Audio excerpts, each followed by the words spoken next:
Hola, ¿cómo están? Eh, Hoy día empezamos el tema precio, la segunda P de la parte de la táctica del marketing.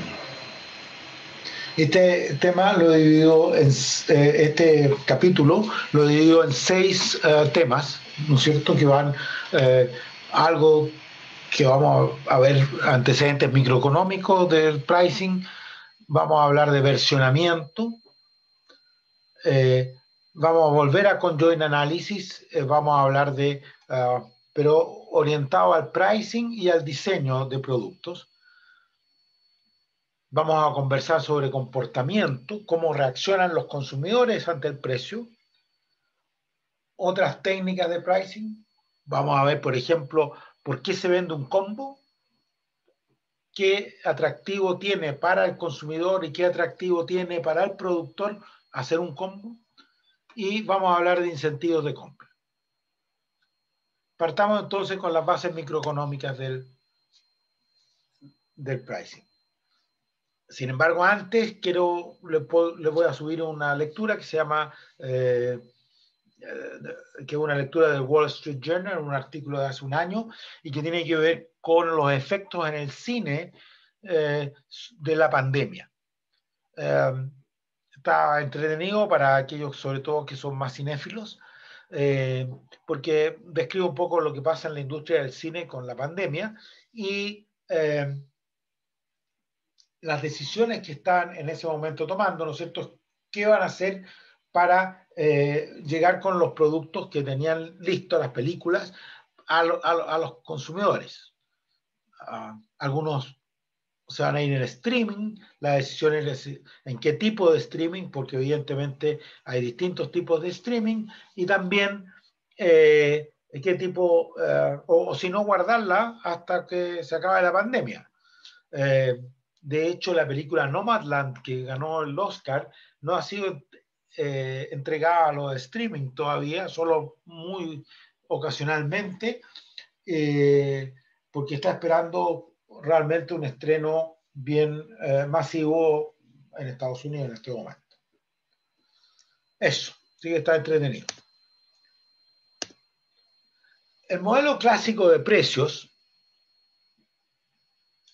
es, ya ustedes han visto en todos los ramos de economía, ¿no es cierto? Lo que llamamos la teoría de precios está formado por esa curva de oferta y demanda, ¿no es cierto? El equilibrio, el precio de equilibrio, etcétera. En la demanda se describe a través de esta curva, ¿no es cierto? Que tiene un factor, este B, ¿no es cierto? Que llamamos sensibilidad al precio, ¿ya?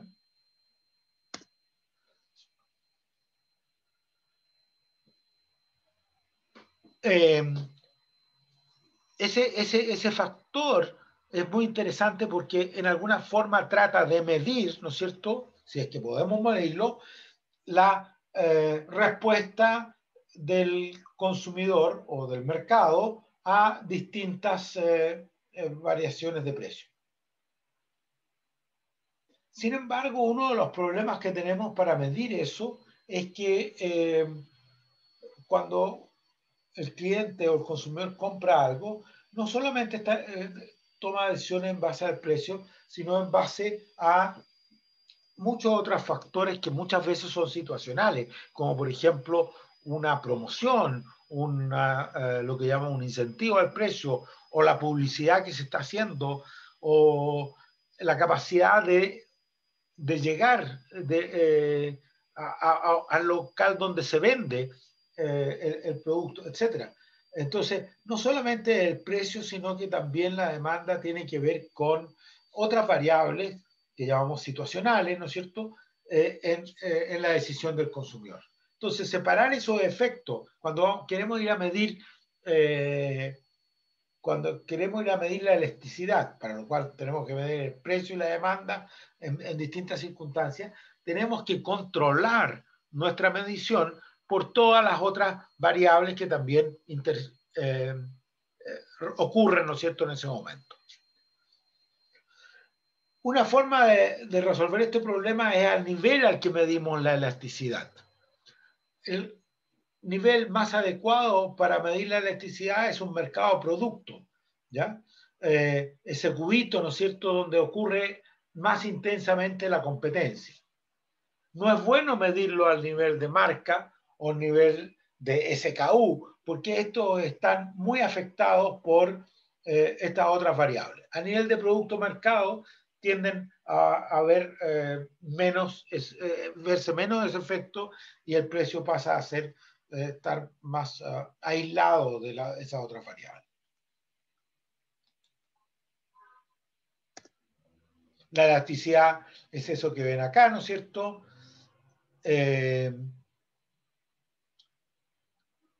Una fórmula conocida. La demanda de un bien, la elasticidad de esa demanda depende fundamentalmente de cuán bien el producto es o cuán únicamente el producto satisface una cierta necesidad del consumidor, y también con el presupuesto de la gente, ¿ya? Si la gente es un producto de bajo valor monetario, digamos, por ejemplo un chicle, ¿no es cierto? Entonces su valor la elasticidad va a ser menor. Hay un ejemplo ahí, porque vamos a hablar de elasticidad más adelante, entonces es bueno que lo tengan, ¿ya? La elasticidad cruzada se define, ¿no es cierto?, como la cantidad demandada del bien X cuando cambia el precio en el bien Y. ¿Ya? Esto de acá, la elasticidad es cruzada, y hay un ejemplo, ¿no es cierto?, que pueden ver para recordar lo que es una elasticidad cruzada.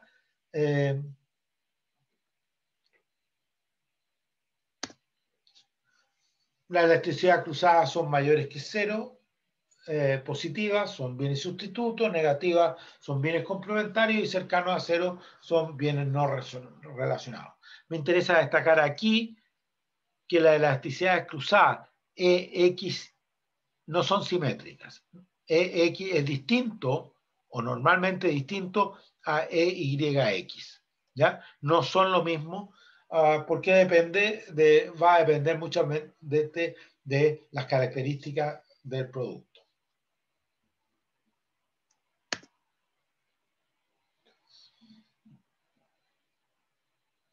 El modelo básico de demanda, el modelo de pricing, de precio, de la teoría de precios, se ha extendido en distintas dimensiones, incluyendo variables muy cercanas al marketing mix: precio, características del producto, marca, publicidad, variables relativas al punto de venta, incentivos de venta, etc. ¿Ya? En el curso de Marketing 2 van a ver varias extensiones del modelo básico de precio, ¿no es cierto?, metiendo estas variables del marketing mix. Esta diapositiva es la diapositiva 19 de la clase 2.1a que vieron con Cristian Díez, y vamos a usar esa para definir lo que es el excedente del consumidor.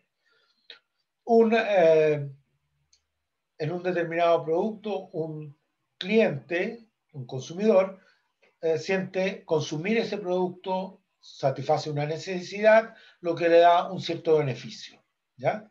Ese beneficio es idiosincrático, es decir, para cada persona siente un beneficio distinto, ¿ya? Ante un par de zapatillas Nike, de un cierto modelo, de un cierto diseño, distintas personas van a tener una deseabilidad distinta por ese producto, y por lo tanto van a sentir que les produce un beneficio mayor o menor. Por eso decimos que este beneficio depende de la persona. Lo que no depende de la persona, sino que es objetivo, depende del productor, son estos dos bloques de acá: el costo de la firma, el costo de producción, y el margen de la firma, todo el ingreso bruto que se produce, ¿no es cierto?, podríamos decir, el margen bruto. Esto deja lo que queda entre el beneficio y esta parte fija, esta parte que depende de la empresa, es lo que llamamos el excedente del consumidor. La persona compra si su beneficio es mayor que el precio. Ese es el precio. Esta empresa va a vender a ese precio, ¿no es cierto? Y por lo tanto, si el beneficio es mayor que el precio, esta persona compra. Si el beneficio es menor que el precio, no compra. Este beneficio está siempre referido, la base, ¿no es cierto?, de este beneficio es la alternativa que tiene la otra persona, la alternativa de consumir. Bueno, este excedente del consumidor entonces va a ser idiosincrático, porque esta línea de arriba es idiosincrática, o sea, para distintas personas va a estar más arriba o más abajo, y para otras incluso va a estar bajo el precio, y por lo tanto esas personas no van a consumir. El tope de esta línea en economía se llama voluntad a pagar. La voluntad a pagar, ¿no es cierto?, es como el límite superior de este gráfico. Lo interesante, ¿no es cierto?, vuelvo a insistir, es que esto es idiosincrático, esto es fijo. Entonces, y esto es lo que se representa en el modelo de precio, ¿no es cierto?, es que esta es la curva de demanda, esta es la curva de oferta, y todo lo que está en amarillo es la voluntad a pagar. ¿Por qué? Porque esta persona que está acá, ¿no es cierto?, está dispuesta a pagar este precio por el producto, pagó este otro precio, el precio de equilibrio, y por lo tanto le queda todo este pedazo de excedente del consumidor. Si sumamos todos esos excedentes para acá, hacemos la integral de esto, eso es el excedente del consumidor en general, ¿ya?, de todo el mercado. Personas que tienen una voluntad a pagar menor que el precio no van a poder consumir. En marketing, para esta cosa, no solamente le decimos excedente del consumidor, sino también se le dice dinero dejado en la mesa, porque es algo que el consumidor estaba dispuesto a pagar, pero no lo pagó y por lo tanto quedó en la mesa. Y el tema central de los productores es cómo extraer ese excedente del consumidor. En el fondo, más que extraer, es cómo ofrecerle un producto mejor que este producto de acá, de modo de que esta persona compre ese producto más caro y por lo tanto venderle esa parte adicional. Eso es lo que representamos en este gráfico, ¿no es cierto? Hemos incluido una oferta premium, una oferta del medio, a la oferta barata, que digamos que tenía, básica, que teníamos anterior. Y lo que hemos logrado con eso es extraer toda esta área roja del excedente del consumidor. Toda esta cosa que antes se iba a quedar en manos de los consumidores, ahora queda en manos del productor. ¿Por qué? Porque esta persona que estaba dispuesta a pagar este precio por el producto, encontró que este producto premium era mucho mejor que el básico y está dispuesto a pagarlo, entonces lo compra y su excedente del consumidor es solamente ese pedazo, ese trozo de la línea, ¿no es cierto?, en lugar de ser todo esto que era si no hubiera esa oferta premium. O sea, este producto del medio, este producto premium, nos permiten extraer, venderle, por así decirle también, al consumidor otros elementos que hacen que nuestra venta aumente en todo en toda esta área roja. Eso es eso es extraer el excedente del consumidor. Y lo hacemos con diferenciación.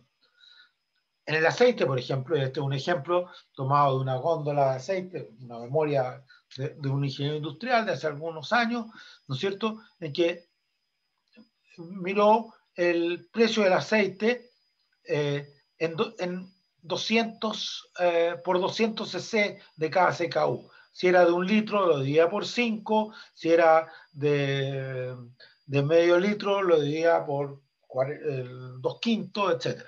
¿Ya? Y eso produjo eso. Y ustedes ven cómo los 200 cc de aceite, dependiendo del SKU, van desde los 1.800 a, digamos, los 180 pesos. O sea, 10 veces o un poco más de 10 veces diferencia en el precio. Mucha diferencia. O sea, realmente hay niveles de aceite a precios muy distintos. ¿Ya? Si ustedes ven, se produce un primer tramo que debe se corresponder al precio del aceite de oliva. Después viene pero aquí todos estos van bajando casi en continuo, se produce un pequeño salto y aquí pasamos a otra calidad del aceite, que se llama Maravilla, por ejemplo. Aquí pasamos a otra calidad, ¿ya? Aquí pasamos a otra calidad, ¿ya? Y esta es casi continua. Este debe ser aceite de soya, este aceite de oliva y estos aceites de calidad, de otra calidad. Entonces pero con esta forma hemos podido decir que prácticamente los productores de aceite extraen todo el excedente del consumidor. ¿Ya? La gente gasta en aceite todo lo que está dispuesto a pagar. ¿Ya? No se lleva plata para la casa.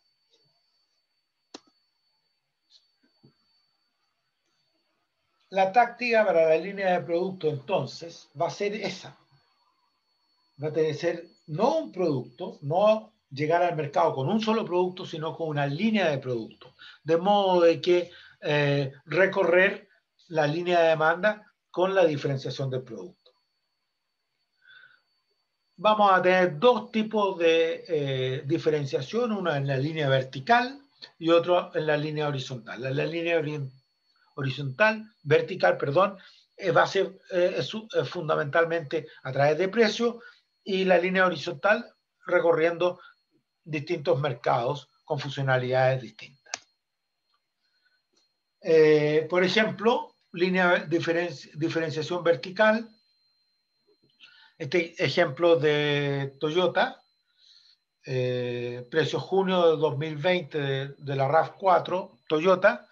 Vean ustedes, básicamente partimos de un precio de 16 millones, 15 millones 990, que es lo que va a decir la publicidad, desde 15 millones 990, pero podemos llegar a 25 millones 990. ¿Y cómo logran esta diferenciación de un producto? Básicamente, en el caso de la RAV, con 4 características. Uno es la versión que tiene que ver con las terminaciones. El interior, el tipo de tapiz, el tipo de música, de sistema musical, digamos, cuántos parlantes, a lo mejor la marca de la radio, ¿no es cierto? Uno será Bose y el otro será cualquier marca.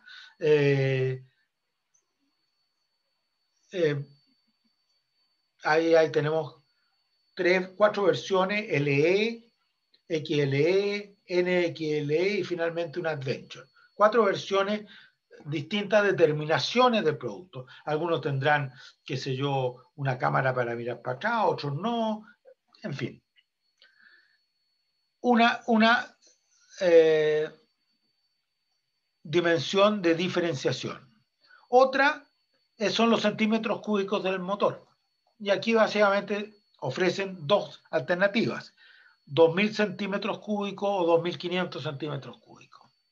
La tracción, 4x2 o 4x4, ¿ya? Dos tipos de tracción, 4x2 o 4x2, 4x4. Y evidentemente más deseable la 4x4, 2.500 más deseable que 2, y las Adventure son más deseables que la L.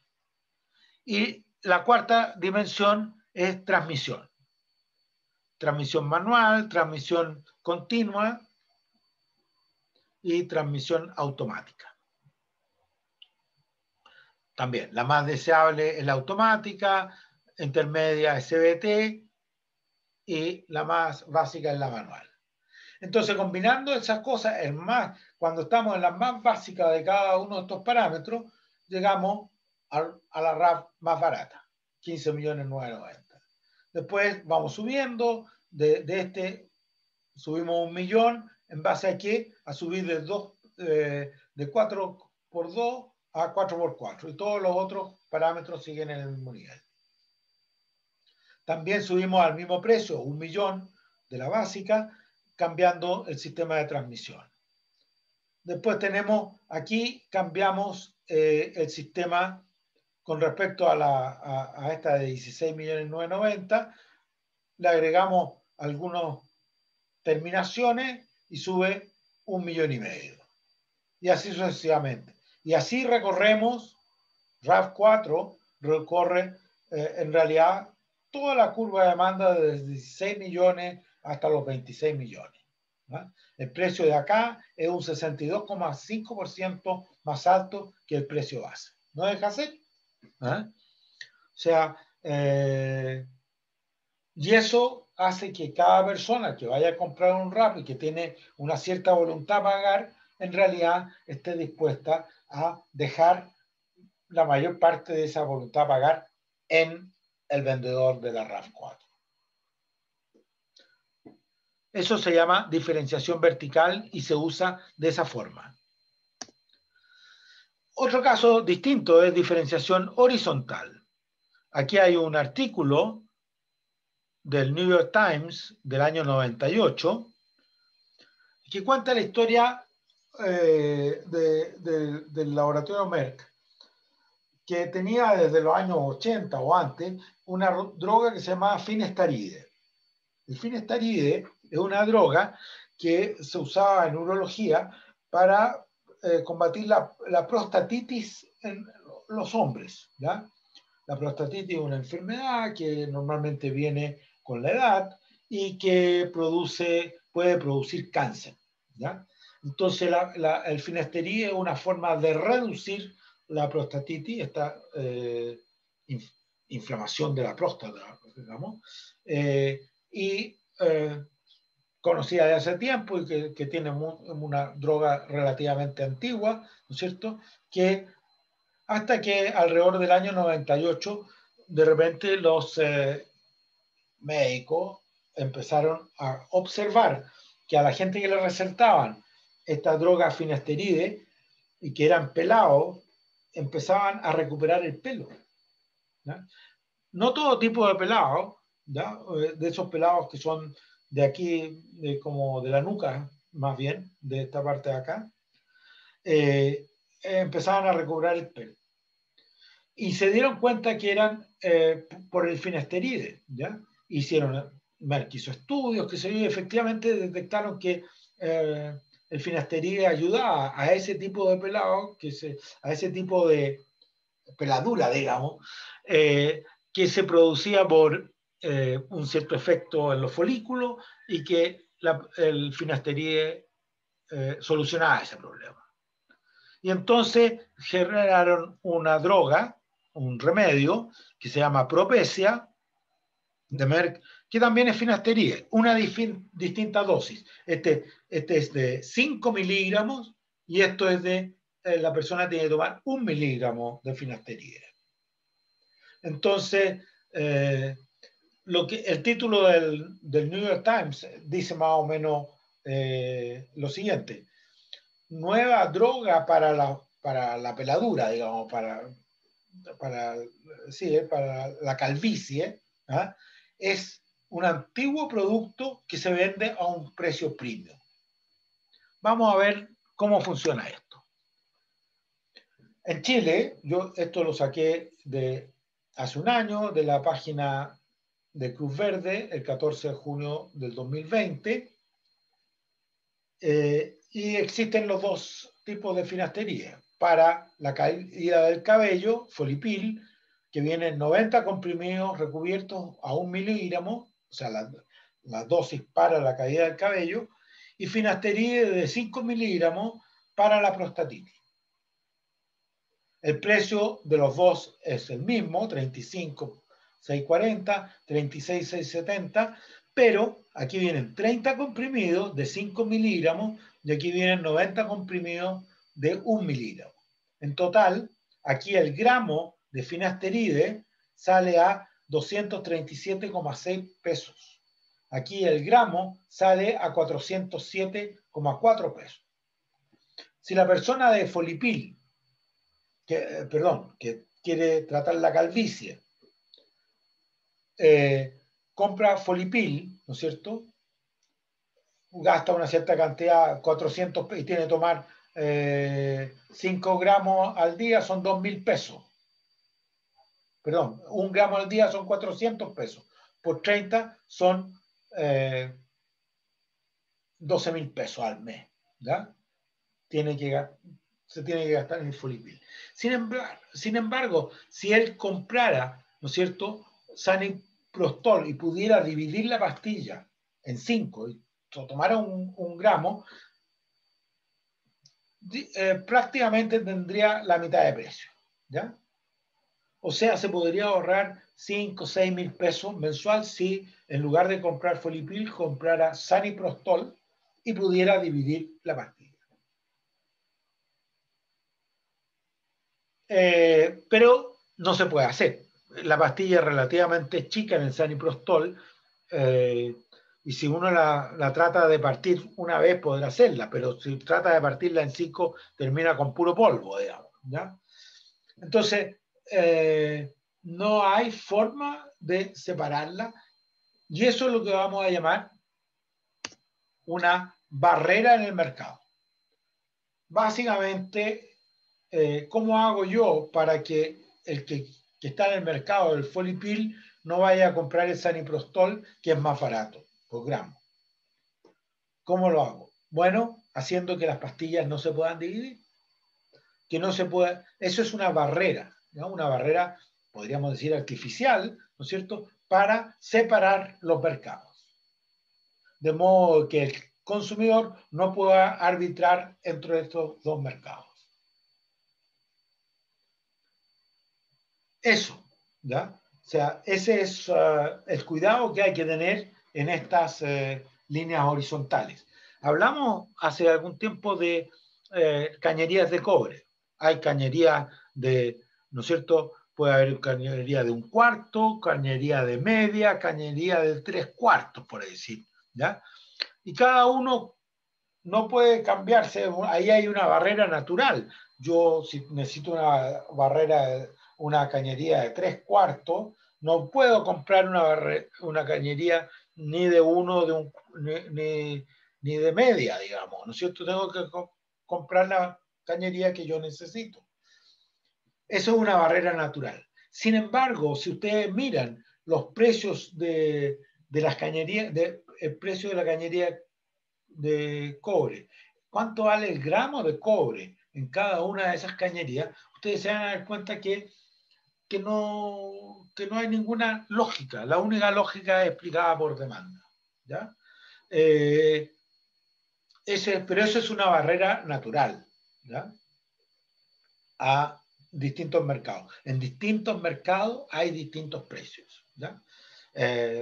La cañería, creo que la más cara es la de media, porque es la más común, ¿no es cierto? Y por lo tanto hay más competencia en cañería de media.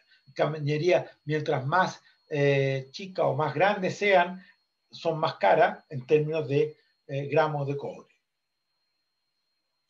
Precio por gramo de cobre. Bien, en este tema hemos visto, primero hablamos de elasticidad. Dijimos que la elasticidad es un muy buen indicador para ver la sensibilidad de los precios, de los consumidores al precio. Sin embargo, eso es en un mercado, pero tiene todos estos problemas de las otras variables que están en alguna forma interviniendo también en la decisión del consumidor. ¿Ya? Y dijimos que la forma de medir el producto, la electricidad es preferentemente a nivel de producto mercado y no de marca o SKU, ¿ya? Porque ahí es donde más influyen todas estas otras variables. Eh, También hablamos del excedente del consumidor. Dijimos en marketing vamos a hablar no dejar dinero en la mesa.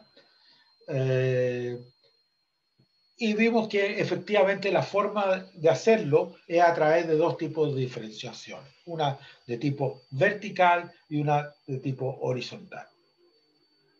Hoy día no hay ningún producto que se venda solo. Siempre hay diferenciación. Todos los productores tienen diferenciación vertical y o horizontal. Y esto nos llega a decir algo súper importante. La estrategia de precio y el diseño de un producto son actividades concomitantes. O sea, cuando yo diseño un producto, una línea, en realidad diseño una línea de producto, ¿ya? Porque tengo que diseñar mi estrategia de precio. La estrategia de precio no es algo que sucede después del diseño, es concomitante con el diseño, ¿ya?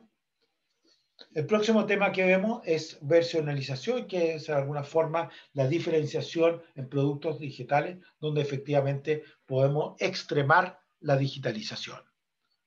Quedamos hasta aquí.